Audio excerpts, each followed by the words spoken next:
പലവട്ടം കാത്തുനിന്നു ഞാൻ കോളേജിൻ മൈതാനത്ത് പലരെയും തോണ്ടുന്ന നീ കോടല്ലേ. ആ ഞങ്ങളൊക്കെ കണ്ടിക്കണേ. ഞാനിവിടെ വേറൊരാളെ പ്രതീക്ഷിച്ചാണ് നിൽക്കണത്. എൻ്റെ ഒച്ച കേട്ടിട്ടുണ്ടോ ഞാൻ മൂപ്പര് എവിടെയാണെങ്കിലും പുകിൻ്റെ അടുത്തേക്ക് വണ്ട് വരണമാതിരി പാറി വരും. ഓടെയാണ് അത് ഇരിക്കുന്നത് ലാഭം.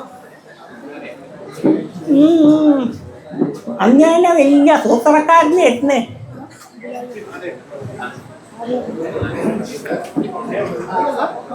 ഓടേടി ഇരിക്കണ നാം എപ്പോഴും കാണാൻ കേട്ടാ.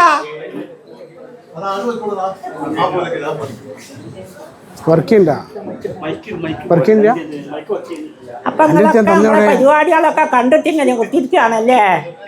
അമ്മായി ഞങ്ങൾക്ക് ആർക്കെങ്കിലും പഠിക്കണ്ട. അമ്മായിയുടെ ഒച്ച ഞങ്ങൾ കേട്ടിക്കണം. ഞങ്ങളെ പുതിയാപ്പിളാരെ മൊബൈലിലൊക്കെ അങ്ങനെ ഞങ്ങൾ ഇടയ്ക്കിടയ്ക്ക് ഇങ്ങനെ പറയുന്നതാണ്. ആരെങ്കിലും കേട്ടിട്ടുണ്ടാ? ആരും ഒത്തും പറയണില്ല. ആർക്കും നിർപ്പതിപ്പെട്ടിട്ടില്ല തോന്നുന്നത്. ഞാൻ നിർത്താറ് നിർത്താ. ഓടെ കുട്രായിയേ, എന്റെ കുട്രായിയോടെ. ഞാൻ ആകെ കുട്രായിനെ കാണാൻ വേണ്ടി അതുകൊണ്ട് വന്നിട്ടുണ്ട്. കുട്രായിയോടെ പോയി.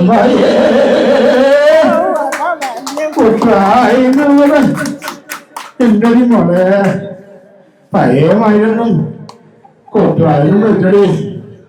നമ്മളൊക്കെ പൊക്കിപ്പാരും കണ്ടീന കാലത്തെ ആരോഗ്യം സൗന്ദര്യം എല്ലാം ഉണ്ടായിരുന്നു.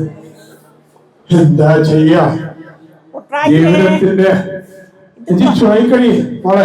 ഇതിപ്പോ നമ്മള് പഠിച്ചിറങ്ങി പിന്നെ 25 കൊല്ലം കഴിഞ്ഞിട്ടുള്ള ഓല പരിപാടിയാണിത്. നമ്മളതിനെക്കാട്ടി മുന്നേ പഠിച്ചിറങ്ങിയവരാണ്. അപ്പൊ അവരെ വിശേഷങ്ങള് നമ്മൾ പഠിക്കുന്ന കാലത്ത് എന്താണ് ഇപ്പൊ സ്കൂളത്തെ കാര്യങ്ങൾ നിങ്ങൾക്ക് എന്തെങ്കിലുമൊക്കെ ഓർമ്മ വരുന്നുണ്ടാ? പരിസരത്തൊക്കെ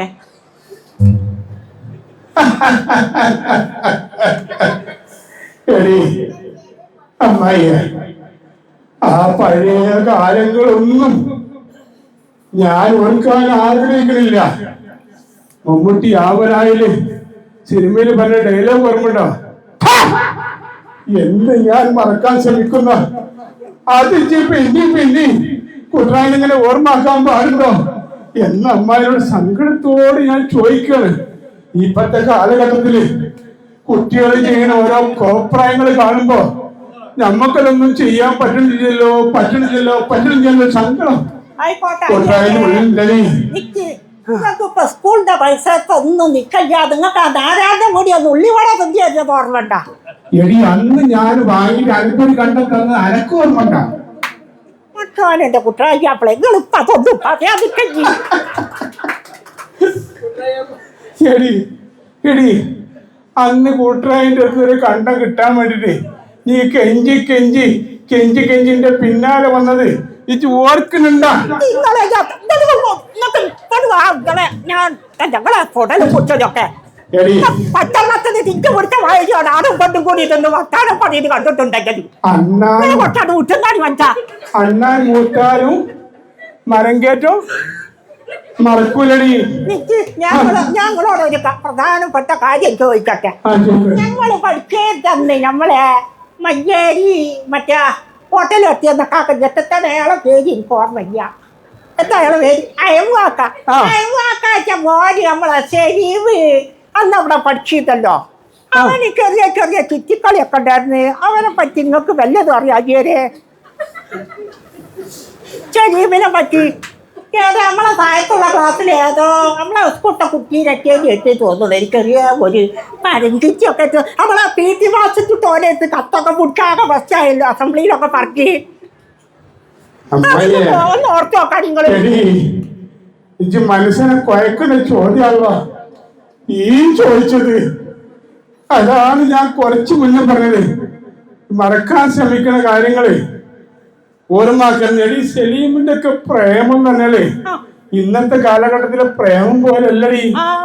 അന്നൊക്കെ അതിനൊരു നാച്ചുറൽ എന്താ പറയാ ഒരു എന്തോ ഒരു ഭണ്ഡാരൊക്കെ ഉണ്ടായിരുന്നു. കാരണം ഒരു ഇല്ലെങ്കിൽ അങ്ങോട്ട് അയച്ചാൽ ആ ഇല്ലെങ്കിൽ ഇങ്ങോട്ട് വരണമെങ്കിൽ 2-3 ആഴ്ച എടുക്കൂലേ? അത്ത കാലത്തുണ്ടായിരുന്ന ഒരു പ്രേമല്ലേ, ഇന്നിപ്പോ അതൊന്നും കൂടെ പ്രതിവാദി ആ സംസാരിക്കാനും നമുക്ക് താല്പര്യമില്ല. ശരി മോളെ കെട്ടി 3 കുട്ടികളൊക്കെ ആയിട്ട് തട്ടിയും മുട്ടിയും ഒക്കെ പോണ്ടെന്നാണ് നമ്മൾ കേട്ടത്. അങ്ങനെ അവരൊക്കെ പോട്ടെ. പിന്നെ അതിന്റെ ഇടയിൽ നമ്മളെ ബാബുരാജന് പറക്കല്ല സർപ്പ് പിന്നെ ആ മറ്റേ സിദ്ദീഖ് പറമ്പാട്ടിനൊക്കെ ഉണ്ടായിരുന്നു. ഞാനേ ഒരു സമയത്ത് സിദ്ദീഖ് പറമ്പാട്ടിനെ കുറിച്ച് ഗ്രൂപ്പിലൊരു സംസാരങ്ങളൊക്കെ സംസാരിച്ചപ്പോ അതിനൊരു എക്സിക്യൂട്ടീവ് വിളിച്ച് അത് ചർച്ച ചെയ്യാൻ. അവിടെയും കുട്ടറായൻ എന്ത് പറഞ്ഞ് അവന്റെ ആ കാര്യങ്ങൾ കുടിച്ചിട്ടും നക്കിയിട്ടും ഒക്കെയാണ് ആ മീറ്റിങ്ങില് കുട്ടറായൻ പങ്കെടുത്തത്. അതാണ് കുട്ടറായൻ, അങ്ങനെ ആയിരിക്കണം. പിന്നെ അസീസിന്റെ പീടിയൊക്കെ കുറച്ചാ പറിച്ച് പിന്നെ മറ്റേ നമ്മൾക്ക് 1 ഉറുപ്പ്യക്ക് ഒരു പൊറാട്ടയും ചായയും മറ്റേ സാമ്പാറും കൂടി കിട്ടിയിരുന്നല്ലോ നമുക്ക് ആ കൽപ്പക ഹോട്ടലിന്റെ ഹോട്ടലിന് അങ്ങ് ഓർമ്മ ഉണ്ടാ. അതൊക്കെ നമുക്ക് നല്ലോണം ഓർമ്മ ഉണ്ടടാ അമ്മയ്യെ. ഇപ്പത്തെ കാലത്തൊന്നും അങ്ങനത്തെ ഒരു തീറ്റും കൂടി ഇല്ല. ഇപ്പൊക്കെ തിരിന ചുട്ട അത് ഇത് തന്നെ കൊറേ കോഴിക്കളെ കൊറേ രൂപത്തിലുണ്ടാക്കിയുള്ള തീറ്റ ഉള്ളൂ എൻ്റെ അമ്മയ്യെ. അതൊക്കെ നമ്മളെ ആരോഗ്യത്തിനും നമ്മളെ ആയുസ്സിനും ഒക്കെ കേടാണ് മോളെ. ആട്ടെ, എന്തൊക്കെയുണ്ട് എന്റെ വിശ്വാസം? എന്റെ മാപ്പയും കുട്ടികളും ഒക്കെ ഇപ്പൊ എവിടെയാണ്? നമ്മളൊന്ന് പ്രേമിച്ച് നടന്ന കാലൊക്കെ അനക്ക് ഓർമ്മ ഉണ്ടടി? നിങ്ങൾക്കറിയില്ലേ ആ മറ്റേ കുറ്റിപ്പാലക്കന്ന് ഒരു കാര്യം അനവധി കാര്യങ്ങൾ എനിക്ക് വന്നിട്ട് ഡോക്ടർ വന്ന് കമ്പോട്ടർ വന്ന് കാര്യങ്ങളൊന്നും ഈ നാട്ടുകാർക്കൊന്നും അറിയില്ലേ? എന്നിട്ട് ഞാൻ പൊടിച്ചിട്ട് ആ തന്തിയും തള്ളിയും കൂടി ഒരു മരങ്ങോടന്റെ തലയിൽ വെച്ച് കെട്ടി. ഞാനാണെങ്കിൽ അതൊരു 2-3 കുട്ടികളായിട്ട് അയാളാണെങ്കിൽ എന്നെ ഇട്ടാണ്ട് പോവുകയും ചെയ്ത്. ഞാനിപ്പോ അങ്ങനെ കുട്ടികളെ തണലിൽ ഇങ്ങനെ നിൽക്കുക.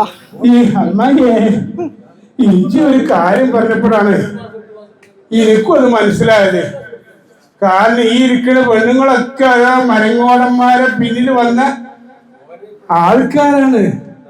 പക്ഷെ ഒരു കാര്യം മനസ്സിലാക്കേണ്ടത്, ആ മരങ്ങോടന്മാരാണ് ഈ 10-35 കൊല്ലായിട്ട് ഈ പെൺകുട്ടികളെ നോക്കണതും അവരെ മക്കളെ നോക്കണതും മരക്കളെ നോക്കണൊക്കെ എന്നുള്ള സത്യം നമ്മൾ മനസ്സിലാക്കണം. നമ്മളിപ്പോഴത്തെ പഴയ കാലത്തെ മാതിരി ഒന്നും അല്ല. നമ്മളിപ്പോഴത്തെ കുട്ടികളെ സ്കൂൾക്ക് പറഞ്ഞയച്ചിട്ടുണ്ടെങ്കിൽ നടക്കുന്ന ഓരോരോ കാര്യങ്ങൾ നിങ്ങൾക്ക് അറിയില്ലേ? നിങ്ങൾ പറഞ്ഞാണ് ഒക്കെ ഇപ്പൊ മൊബൈലാണ് കളി. അങ്ങനെ ചോദിക്കുമ്പോ കൂട്ടായനാജിക്ക് ഒരുപാട് സങ്കടങ്ങള് ഉള്ളില് വരികയാണ്. എടി അമ്മയ്യ, ഞാന് ദിവസവും എല്ലാ പത്രങ്ങളും വായിക്കാറുണ്ട്. ആ പത്രത്തിൽ വരുന്ന വാർത്തകളൊക്കെ എന്റെ കുടുംബത്തില് ഉണ്ടാവാതിരിക്കണേ, എന്റെ കുട്ടികളിൽ ഉണ്ടാവാതിരിക്കണേന്ന് ഞാൻ പഠിച്ചവനോടും ദൈവങ്ങളോടൊക്കെ എന്താക്കാറുണ്ട്, പ്രാർത്ഥിക്കാറുണ്ട്. കാരണം ഇപ്പൊ ലീവിങ് ടുഗദർ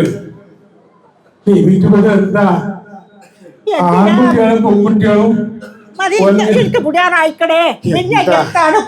അപ്പൊ അമ്മായിക്ക് അത് കൂടിയിട്ടില്ല. അമ്മായിക്ക് ഏതെങ്കിലും ഫ്രണ്ട് ഉണ്ടോ? അതൊന്നും നമ്മള് പ്രായപ്പതല്ലേ. പിന്നെ ഇപ്പത്തെ കുട്ടികള് ചോറ് വേവിക്കണെങ്കിൽ തിന്നാൻ കൊടുക്കണെങ്കിൽ നമ്മള് പണ്ട് എന്താ ചെയ്യാ? നല്ലൊരു ഉള്ളി സംബന്ധി അരിച്ചിട്ട് ഓനെന്ന് പറഞ്ഞാൽ അത് തിന്നും. അല്ലെങ്കിൽ മീനോ എന്തെങ്കിലുമൊക്കെ കൊടുത്തിട്ട് കുട്ടികൾ ചോറ് കഴിച്ചു. ഇന്ന് കുട്ടികൾ ചോറ് കഴിച്ചില്ലെങ്കിൽ മൊബൈൽ ഓണാക്കിയിട്ട് അത് കൊടുക്കുകയാണ്. അപ്പൊ കുട്ടികളെ എത്താണ് തീറ്റി അല്ലേ? അല്ലെങ്കിൽ നാട്ടിലുള്ള ഏതെങ്കിലും പേടിയുള്ള ഏതെങ്കിലും ഒരു സുഖമില്ലാത്ത ആള് വരണം അല്ലേ? കണ്ടപ്പോണ്ട് വരും, പിടിച്ചു കൊടുക്കും, ചാക്കിലിട്ടുണ്ടോ എന്നൊക്കെ പറഞ്ഞില്ല. ആ സമയങ്ങളൊക്കെ മാറിയിട്ടുണ്ട് അമ്മയെ. കാലഘട്ടം ഒരുപാട് മാറി. നിങ്ങൾ ആ പഴയ ശീലം മാറ്റിയിട്ടില്ല. അപ്പോഴും എടി അന്റെ മാതിരി ഒരു സുന്ദരിനെ നമ്മളെടുത്ത് കിട്ടുമ്പോ അത് ആരും കാണുന്നൊന്നുമില്ലല്ലോ. കുട്ടികളെ പരിപാടി ഉണ്ട്, ഞങ്ങൾ പോവുകയാണ്. എന്നാ പിന്നെ കുട്ടനായിരാജു അമ്മായും കൂടി ഞങ്ങളങ്ങനെ യാത്രയാവാം. എല്ലാവരും നല്ലൊരു കൈയ്യടി തരാം. ഇത് നമ്മൾ പരിശീലിച്ചതോ സംസാരിച്ചതോ ഒന്നുമല്ല. വേദിയിൽ കയറുമ്പോ രവീന്ദ്രൻ കുറെ കാര്യങ്ങൾ എന്നോട് ചോദിക്കും, ഞാനതിന് ഞങ്ങൾക്കൊരു സ്ക്രിപ്റ്റോ കാര്യങ്ങളൊന്നും ഇല്ല. അപ്പൊ പറയുന്ന സ്പോട്ടില് ഇതൊക്കെ ചെയ്യാനുള്ള ധൈര്യം കിട്ടിയതും നമ്മുടെ കുടുംബമാണ്, അത് നമുക്കൊരു നമ്മുടെ പ്രചോദനമാണ്. സഹോദരി സഹോദരന്മാരാണ് എന്നുള്ള ഒരു ഉത്തമ വിശ്വാസമാണ്. തീർച്ചയായിട്ടും സന്തോഷം. ഓക്കെ.